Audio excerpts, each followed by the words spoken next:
Now, here are Morgan Streetman and Roxanne Wilder. Hey, Tampa Bay! Well, as you know, Roxanne Wilder is out right now, just having become a mother for the second time to beautiful Daviana. And so we wish her the best. Hope she's getting some rest in her maternity leave. And well, I don't know that that's happening. I mean, I haven't ever asked. Are you a father yet? No. Okay, see, so that's something I learned today, so I know that. But no, with a new child, even with your second, I just don't. There's no rest in the beginning as you're getting used to the new patterns. I did see video the other day of her introducing Daviana to her daughter, and baby, all excited. Wow. Yeah, it was beautiful to see. So mom and family are all together and having a wonderful holiday, having the baby come just before Christmas. Well, and that different voice that you're hearing right now is Schreiner. Okay, yeah. Sitting in for Pat George, who's out doing stuff related to the Florida's largest home show at the Florida State Fairgrounds. Exactly. So, got a big show for you today. Got a lot of things to cover. Wanted to kind of, at the request of Pat George, wanted to kind of do a retrospective of some of the big stories of the year this year. And, you know, there were so many big stories, but if you look at some of the news sites that have ranked the biggest stories of the year based on what people are interested in, you know, probably the biggest story of the year here in the U.S. is the impeachment of President Trump, which just occurred. Has it? Well, you know, that's an interesting question. You know, they've had votes. They've had votes on a couple of articles of impeachment, but they haven't named House managers for the impeachment, and they haven't delivered those articles to the Senate. So, you know, some people say that he's not impeached until the articles are delivered to the Senate for trial. But we don't know at this point exactly where things stand. I mean, certainly this seems to be an unprecedented scenario where the president is impeached, and yet the articles have not been delivered to the Senate for trial. I mean, that was kind of the whole point, is to get to the trial. Because what the House does is it votes on whether or not to impeach the president, and then the Senate conducts a trial. And some of us remember this from not so long ago history, when President Clinton was impeached during his term, related to different crimes that he had committed with respect to Monica Lewinsky, including perjury, where he hadn't told the truth under oath about a number of things, including whether or not he had a relationship with Monica Lewinsky. So that's one of the stories that we want to cover in the show, and that one actually starts much, much earlier this year, back in, well, I mean, it's been going on basically the whole time President Trump has been in office. But one of the big things that occurred in the storyline occurred in February 14th of this year, and that is when the Senate confirmed William Barr as the 85th Attorney General of the United States. Now, they did that by a 54-45 vote. It was a bipartisan confirmation, with Doug Jones of Alabama, Kyrsten Sinema of Arizona, and Joe Manchin of West Virginia, all voting in favor of confirmation. And, of course, as you probably remember, Bill Barr was also an attorney general under George Herbert Walker Bush. He was the 77th attorney general.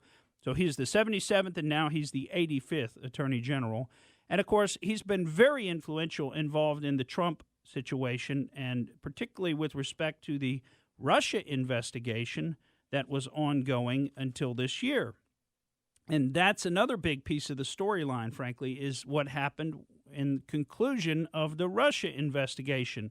And you may remember that happened shortly after Bill Barr was confirmed. 22 March of this year, the Mueller report was completed and sent to the Department of Justice in its final form. Now, if you remember the Mueller report, it was about 448 pages, and it was broken down into two different volumes. And you had Volume 1, which had to do with collusion or conspiracy between the Trump campaign and the government of Russia to have some effect on the election positive for Trump. And, of course, that volume concluded that there was no evidence that the Trump campaign colluded or conspired with the Russian government, which, of course, was the main point of the entire investigation. Now, the investigation had been going on for 2 years, but they apparently knew as early as late 2017 that there was absolutely no evidence of a conspiracy with Russia and the Trump campaign. So beyond that time, the next year and several months of investigation was all about trying to look into obstruction of justice. And some people assert was trying to lay a trap for President Trump, hoping that he would do something rash, like fire Bob Mueller or shut down the investigation. By the way, both of which would be technically within his powers as the chief executive. And it's hard to imagine how you could be exercising powers that you have as the chief executive and somehow thereby obstructing justice. In other words, he's technically in charge of the investigation into himself. So he could have ended it, but he did not. He let it run its entire course until Bob Mueller finally had nothing further that he could do and produced his report. And when he actually produced the report then, Volume 2 of the report, which is, the one that sort of irritates people, is the one related to allegations of obstruction of justice.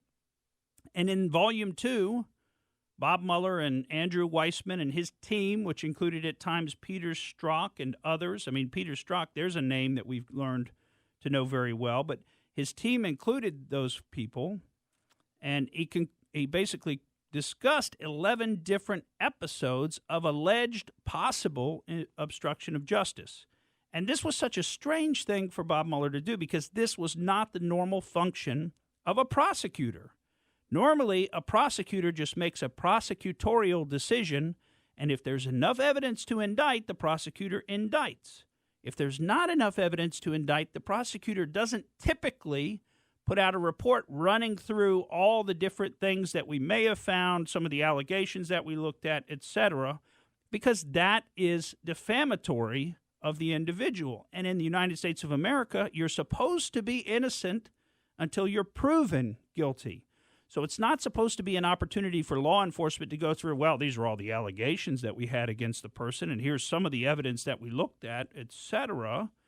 But that's exactly what Bob Mueller did in Volume 2 of his report, which was so irritating to many people, particularly legal scholars. Now, people who hate President Trump, they were very happy for that, and they thought that was particularly appropriate in the case of President Trump, that his name be dragged through the mud on all these possible crimes. And, of course, the conclusion, which was a non-conclusion of Volume 2, was that we didn't conclude that President Trump committed a crime, but we also don't exonerate him.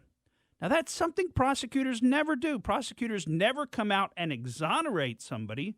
They either charge him or her, or they don't charge him or her. And if they don't charge him, well, then guess what? You're innocent until you're proven guilty. And they're not charging you because they know they cannot prove you guilty. So you're entitled to what's called the presumption of innocence.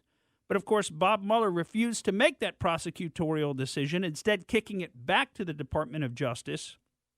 And that decision was made 2 days later on 24 March by Attorney General William Barr, who said that he and Rod Rosenstein reviewed the report, and they concluded, after review, that there was not sufficient evidence to establish that President Trump committed a crime. And that was, period, the end on the Russia investigation, although later in the year, Bob Mueller decided to come to Congress. And, of course, he claimed to be doing it, only half willingly, that he really didn't want to testify.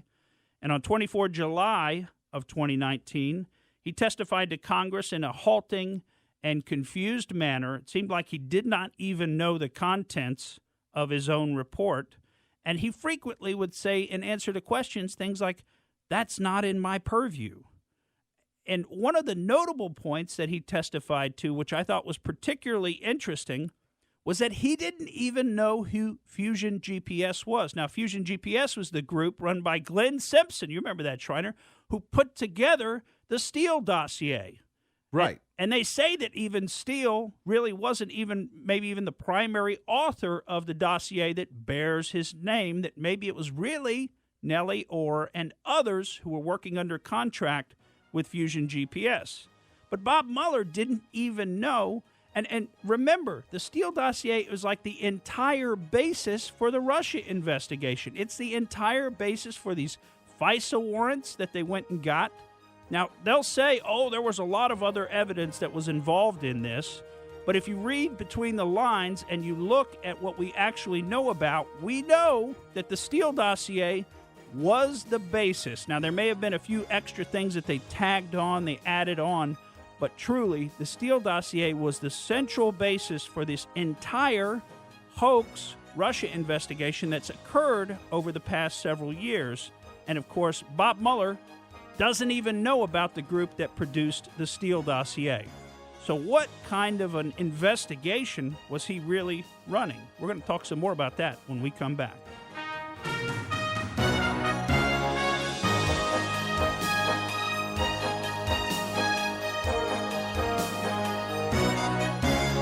And welcome back to the Morgan Streetman Show. You know, just before the break, we were talking about the Russia investigation and the conclusion of all of that investigation that Bob Mueller had picked up from the FBI special team that was running it. And, of course, he ran with it for another couple of years before making a final determination that, as Peter Strzok famously said in one of his text messages before even joining the investigation, there's no big there. And that's what Bob Mueller, in fact, Bob Mueller concluded that there was not sufficient evidence to charge the president with the crime of collusion or conspiracy, but then, of course, punted back to Attorney General Barr on the issue of obstruction of justice in what really was a fairly shameful act for a prosecutor to engage in, because what it did was it slandered the president and made it look like the president had done something or had maybe been convicted of a crime or tried to convict him of a crime, at least in the mind of the public, even though there was not sufficient evidence to convict him in a court of law. And then, of course, what that eventually led to was these impeachment hearings that occurred in the House of Representatives, if you can even call them that, because the way that Adam Schiff conducted the hearings, he didn't allow the minority party, the Republicans, to call witnesses. He didn't allow them to be barely involved at all in the process. And so what he did was he had a foregone conclusion. And, of course, the whole time we have all of the Democrats saying that they have to withhold judgment until they see all the evidence and that they're sorrowful and prayerful. And it's just such a somber moment for the country, when in reality, they had a foregone conclusion. They had started with a conclusion in mind, which is that they were going to impeach the president. And lo and behold, that's what they did. But interestingly enough, they didn't impeach the president for anything having to do with the Russia investigation, of course, because they knew that there was no evidence of some kind of collusion or conspiracy between Donald Trump's campaign and the government of Russia. So the impeachment vote, which just occurred a few weeks ago, actually occurred on December 18th of this year. And as we discussed earlier, that has led to the case where those articles have not yet been sent over to the Senate for trial, although we'll have to see what the Senate does. Now, if you look back historically at impeachment trials, we've had two before. We've had two presidents who've been impeached before. That was Andrew Johnson shortly after the Civil War, and then Bill Clinton, of course, back during his term, related to the Monica Lewinsky affair. Now, during both of those trials, witnesses were called. In fact, there were a lot of witnesses called during Andrew Johnson's impeachment. They had 25 prosecution witnesses during Andrew Johnson's impeachment, and they also had 16 defense witnesses called to testify before the Senate back then. Now, we don't have sort of the records of all of that like we do today that are easily accessible to us on the internet, where we can go and watch them like we do with the President Clinton impeachment, which was televised. But we can also look to the President Clinton impeachment to learn that he also was allowed to call his own witnesses, including Vernon Jordan was one of his witnesses, which was a friend of his and a member of his administration. And there were other defense witnesses that were called. But what the Senate did back then, because they didn't want the proceedings to be public, if you remember, was they actually voted on a bipartisan basis, 70-30, to allow testimony to occur by deposition, videotape deposition, and then have excerpts of those depositions played before the Senate to allow them to vote. And, of course, as we know, they ended up voting against convicting President Clinton.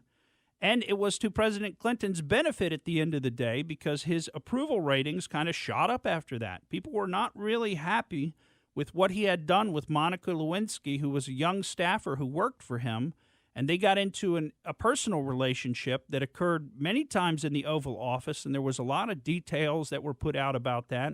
And it was pretty shameful overall, the conduct that he engaged in, and particularly to have that publicized about the American president. I mean, I remember one instance where it was discussed that he was actually on the phone with a world leader during one of these relationship moments. And then, of course, we knew all about the blue dress and other things that, frankly, we probably didn't really want to know about, but that all came out in the proceedings.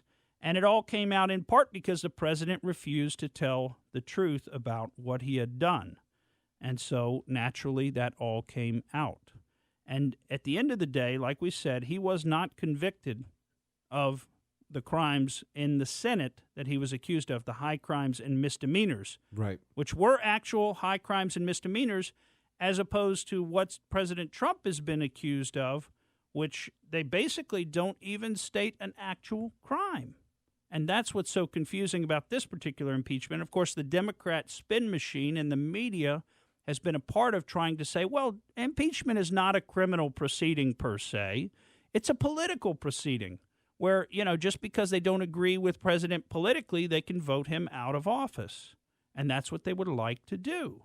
Here's a question for you. What do you think if President Clinton had been impeached in his first term? Would he have been elected to a second?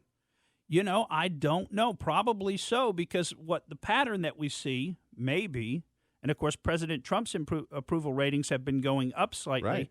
The pattern that we see is that people, the voting public, doesn't seem to like impeachment.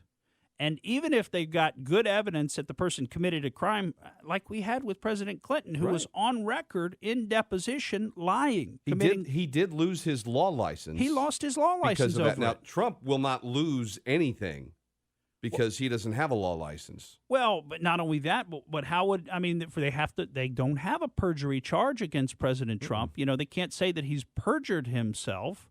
They really don't have a crime there. So they're trying to take the idea of high crimes and misdemeanors and change that into some kind of, well, we can vote you out politically, whether we like you or not. And we're going to have to wait and see whether this has long-term effects on the way that politics is handled in our country, because they certainly waited long enough. If they really wanted to impeach him, which they obviously have wanted to do from day one, it's a wonder why they didn't begin earlier. Because they wait until essentially what's going to be effectively the end of his first term anyway, and they're now trying to impeach him, 9 months before the next election, 10 months or so before the next election. Of course, they've got to conduct the trial, and that's going to take some time. But the noises that we hear from the Republicans in the Senate is that there's very little chance that they would actually convict President Trump. Right. Although we've got some, like Senator Murkowski from Alaska, who a lot of people call a rhino or Republican in name only because of how frequently she gives out Democrat talking points, how frequently she votes with the Democrats, etc. She's already kind of said that she's very disturbed by Mitch McConnell's statements that he was going to, conduct the trial in concert with the White House and in close communication and coordination with the White House. But, of course, if we look back at history, we had the same kind of statements coming from Senator Schumer and others during the Clinton impeachment. Did you see the statement from Alan Dershowitz on the impeachment and the partisan vote? Well, I did see some of that, but tell me which one exactly. His view at the end of it, I won't go through all of it. He goes, this is a quote from Alan Dershowitz. My view, which I suspect much of the public shares, is that Mr. Trump was impeached by a partisan vote and deserves to be acquitted by a partisan vote. The representatives who impeached him along party lines after devising partisan rules of inquiry have no principled argument against a party line acquittal.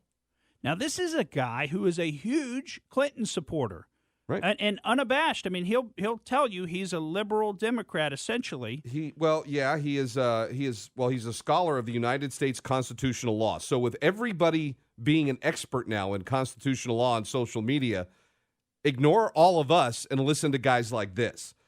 He is also described as a noted civil libertarian. He's a professor emeritus at Harvard Law School and author of, if you haven't read it, I haven't read it yet either, but now I want to, Guilt by Accusation, The Challenge of Proving Innocence in the Age of #MeToo. Well, I mean, this is a liberal thinker. Sure. Middle of the road who tries to be open to all of it, and yet he's coming down very much on the side of Trump in this one. Well, he's trying to – I mean, I would say that he's probably not coming down on the side of Trump because of President Trump. No, it's because he believes that's the interpretation of the law. Yeah. And, of course, like we said, I mean, he is a longtime Democrat. He's raised a lot of money for the Clintons. If he was just operating based on, I'm sure, his personal political interests, then he might be in favor of what they're doing. But what he's trying to do is take a look at things from the constitutional perspective, from the perspective of the rule of law, and he's trying to say what really should happen here. It's kind of like Jonathan Turley did during one of the hearings, one of the public hearings in the House of Representatives about impeachment, where they called in those 4 law professors and basically said, tell us what you think. And Jonathan Turley said absolutely nothing that's presented here rises to the level of a high crime and misdemeanor. And he said, I am a liberal. I am against the politics of Donald Trump, but I am also against misusing the impeachment process in this way strictly for political reasons. And he was a very powerful witness. But we're thankful that a few people will stand up for the truth, even if it's against their political interests. And welcome back to the Morgan Streetman Show, where we're doing our retrospective of some of the biggest stories of the year of 2019. And we're getting ready to go into our New Year celebrations in a couple of days, or actually, I guess just one day will be on New Year's Eve. And many of us will be celebrating, so we do want to wish you all here in the Tampa Bay area and around the world a Happy New Year. And by the way, we want to say that if you're interested in listening to some of our past shows, or maybe if you don't always catch the entire show and you want to hear the whole thing, we do put the shows up on YouTube, and we've made some good progress this year. We've gone from, I think, about 6,000 views to now we're just over 15,000. So we've really picked up the pace in terms of number of views. And some of our shows have actually gone a little bit viral, and we've had, several hundred views of those shows. So go out there and check us out. If you search on YouTube for Morgan Street Media, you can find the past shows. And we do a nice job each week of taking the show. We put it up right after it runs again at 5 p.m. every week. So on Monday, you can get the whole show and download it if you didn't catch it live, or on the rerun at 5 p.m. But you can also then pick little parts and pieces of our shows. We have a great guy helping us out with that, who's a very good video producer. And he takes the shows and breaks them down into little bite-sized chunks by subject matter, and tries to make them somewhat interesting. And a lot of folks have been watching those little bite-sized chunks. And so we appreciate that. We appreciate any views that you can go out there and give us, because I think as you continue to build views on YouTube, YouTube is more likely to share the content with other people and say, hey, you might like to look at this. Right. The way the metrics work and the way they do the algorithms, if you're engaged with somebody, not just subscribe, but if you comment on whatever it is, whatever social media, Facebook, Instagram, YouTube, it will spread it more effectively. If you just like something and then ignore it, it'll never do you any good. Well, so don't just watch. Give us a like. Give us a subscribe. Right. Which I just did. While you were talking, I'm like, Morgan Street Media, there it is, done. So I'm your newest subscriber. All right. Well, we got about 25% more subscribers in the past month too. So things are really going well for the page. So give us a comment. What you like, what you don't like, what you think we could do better. We love to hear from you, and I try to get on there and actually reply to the commenters as well. And so I appreciate all those little comments that folks leave us. But, we've got a few other stories we want to try to get to this segment. And don't think I'm forgetting one of our very favorite stories of the year, which is the Jeffrey Epstein story. But we're saving that. We've got some juicy new details on that. We're saving that for the Out There segment, the last segment of our show. So we will cover that today, though. And we'll share with you some details you may not even have heard amidst all the holiday celebrations and other news that's going on.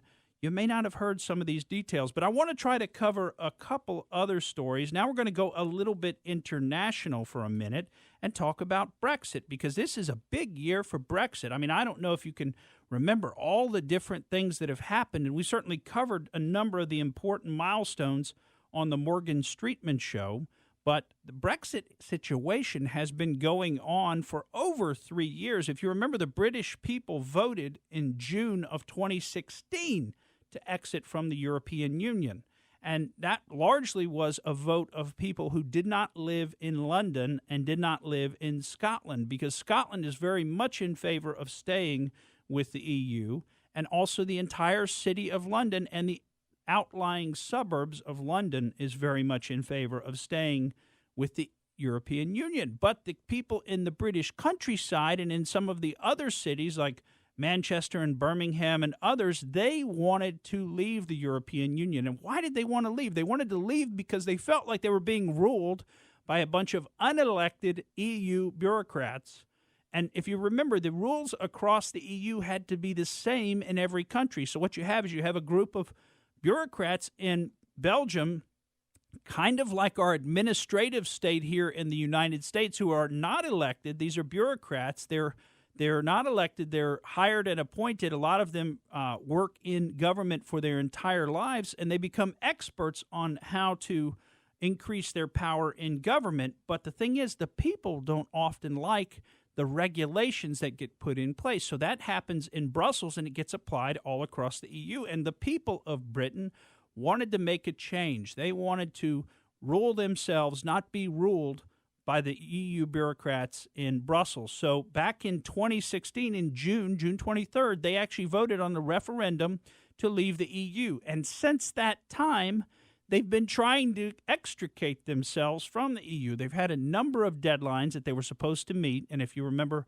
Prime Minister Theresa May was the leader of the Conservative Party and was Prime Minister of the country and had set up a number of different votes. I think they had 3 separate votes in Parliament on a plan to actually leave the EU, but they could never get it passed, much to the real conservatives' chagrin, because a lot of people really wanted to get this process moving faster. And you have to think that the British people who voted for it have got to be pretty frustrated. But then earlier this year, Prime Minister Theresa May finally stepped down. She couldn't get it done, and she stepped down, and that happened in June 7th of this year.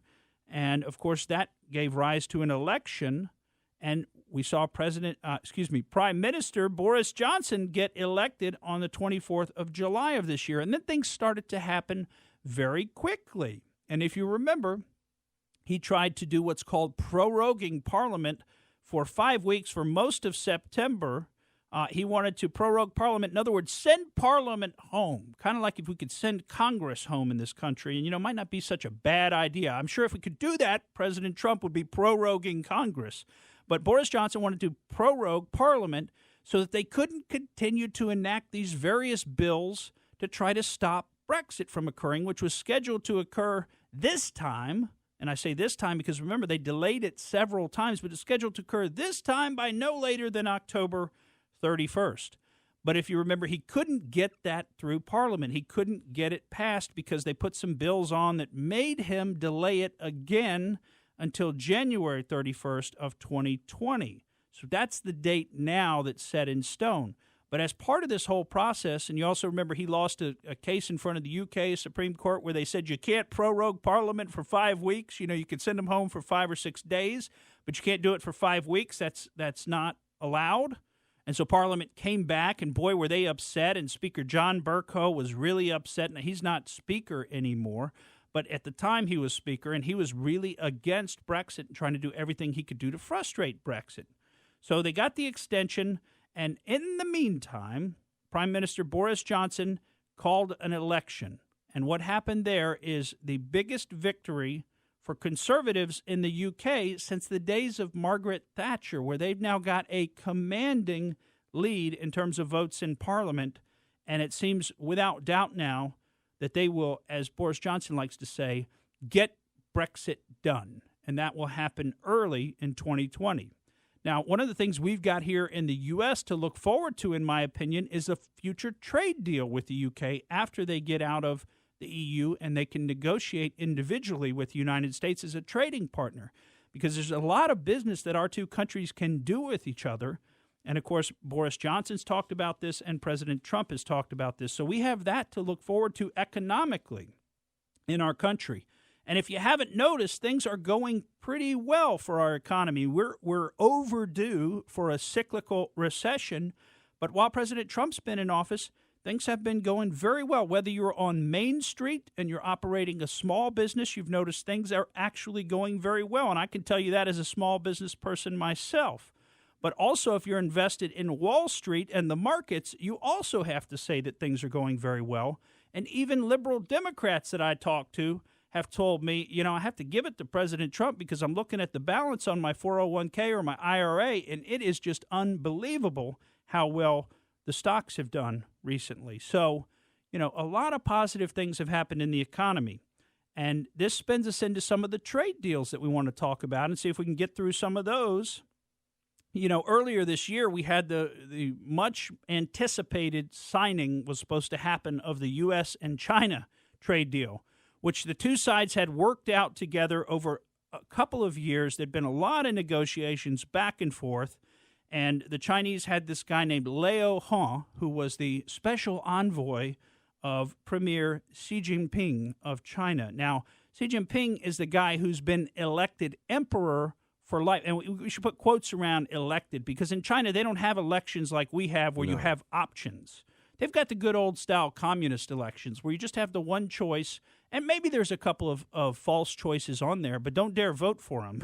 Right. Because you're you going to lose be on record. You're going to lose your social credit score if you go voting for one of those guys. You better vote for Xi Jinping so he gets a nice big margin and is determined to be emperor for life, which is what he is now. So his self-designated special envoy, Liu He, and their team had worked out a deal with the U.S. Trade Representative Group, including Robert Lighthizer and others, Steve Mnuchin and others, and they had come to a deal, and that was supposed to be set for signing, and everybody was supposed to agree to the final draft of it in late March or early April of this year. But as you remember, that didn't happen. And all of a sudden, the Chinese backed out of the negotiations. They tried to make a lot of last-minute changes, or what we call here in the U.S., they tried to renege on the deal. They tried to make a lot of last-minute changes that totally eviscerated the important parts of the deal. Now, remember, some of the important parts for us are that we don't want the Chinese companies to demand that our companies turn over their valuable intellectual property and innovations in order to produce goods in China. But that's currently the situation of what has to happen, is that if you want to manufacture your goods in China, you've got to give the Chinese companies, which, by the way, when you say Chinese companies, you're talking about the Chinese government in a centrally planned economy where the government funds and manages large companies. You have to turn over your intellectual property to the Chinese government. Now, these are innovations that have been hard gained in America. I mean, we spent a lot of money to make these innovations, both in manufacturing and in technology in all areas. And in order to produce in China, you've got to turn those over. So that's one of the things that President Trump said, this is completely unfair, and we need to change this because this has been going on for too long, where the Chinese have been looting our intellectual property through these rules that they've put in place. And here comes the music. I mean, we got so much more we want to cover in 2019. I want to just tell you real briefly that, interestingly, the Hong Kong protests actually started then in April 2019 after the Chinese backed out of the deal. Now, is there a connection there or not?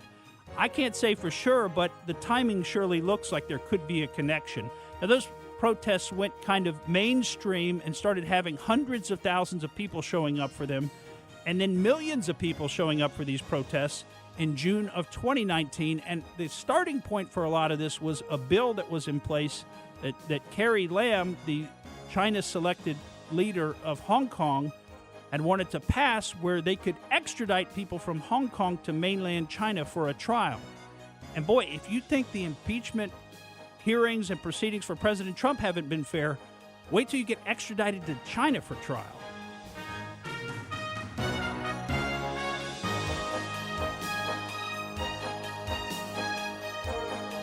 Welcome back to the Morgan Streetman Show. You know, we've got a full Out There segment for you today. So before we jump into that, we just wanted to see if we could cover just a few other little brief things. Now, we're not going to have time to do the shootings of this past year justice, although I do have a lot of data to share with you on those. We're going to have to skip that for the rest of this week. But, there was another shooting over the weekend in Fort Worth, a place that is somewhat familiar to church shootings. Going back about 20 years, there was a big shooting there. But this past weekend, there was a shooting at the West Freeway Church of Christ. Now, one of the things I find interesting about this shooting is you can actually find the video of the shooting online, and it's worth going out there and watching because the entire thing takes about 6 seconds. And once the guy starts shooting people in the church, you'll see several church members draw their concealed carries out. And actually, one guy who was kind of volunteer security in the back, who was a former FBI agent, takes him out on the first shot. And so the whole shooting takes only 6 seconds. Now, he did kill 2 of the church members who were there, and obviously the gunman himself was killed. And it's very sad to see that. And that kind of brought to mind the Christchurch Al-Noor Mosque shooting that occurred back in March of this year, but we really don't have time to cover that. Now, think about the difference between the video, which you're not allowed to share, of the Christchurch Mosque. And when I say you're not allowed, it's against New Zealand law, and 8 people were actually arrested for sharing the video, and one guy even went to jail for 21 months and is still in prison as we speak. But you can find the West Freeway Church of Christ shooting video up on the web because their service was being live streamed. It was live streamed, right. A lot of churches do that now for those parishioners that can't be in the church. They can watch from home. I've actually done that a number of times with mine, watch from home or on the road.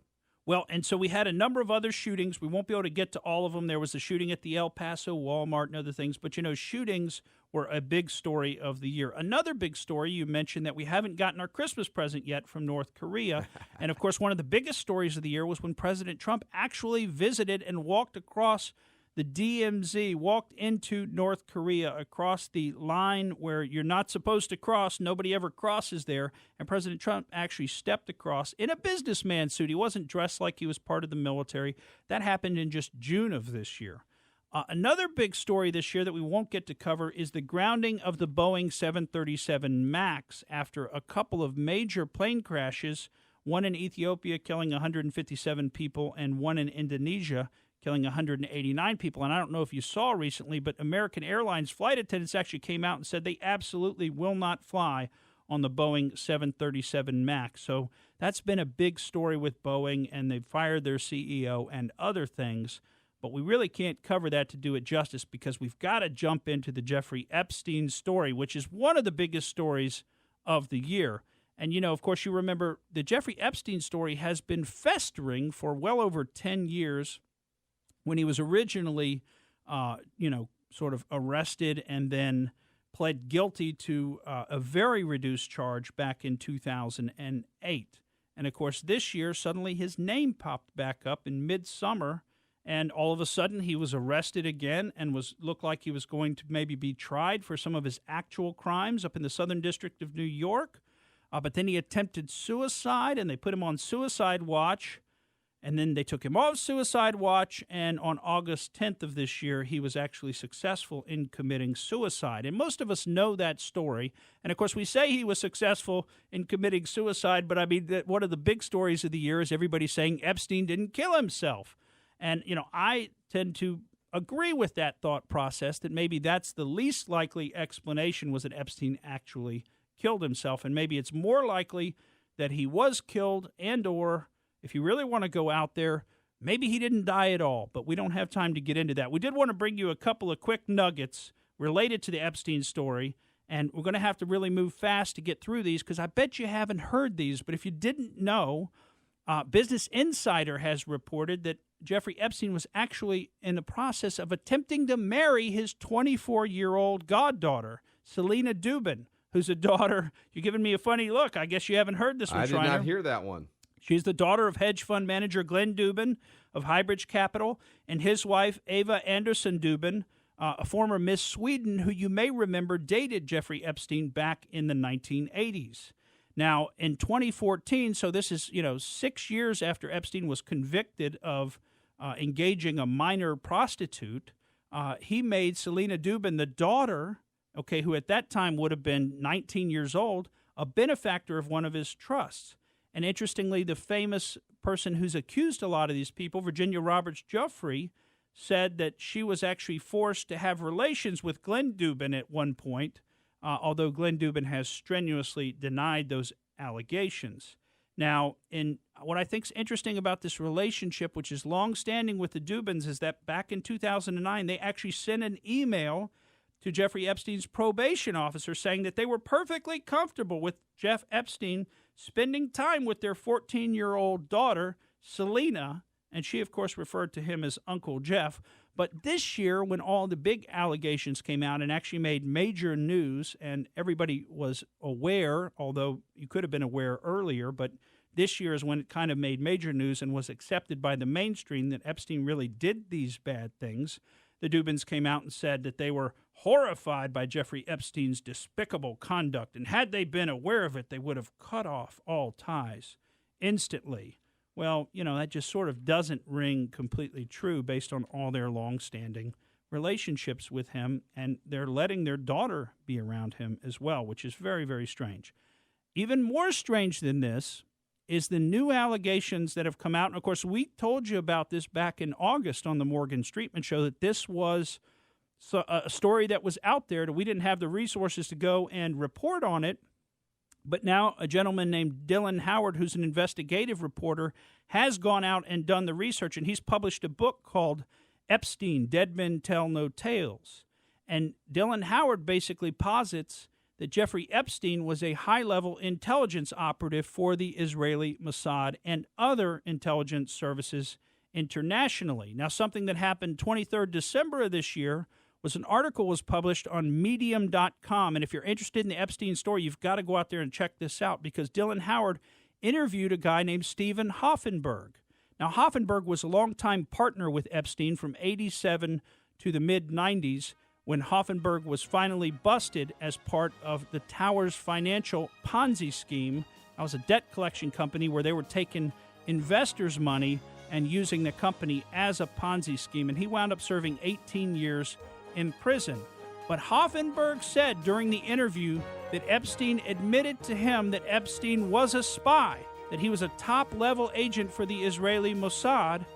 And Hoffenberg said Epstein's got Prince Andrew, quote, pinned to the wall.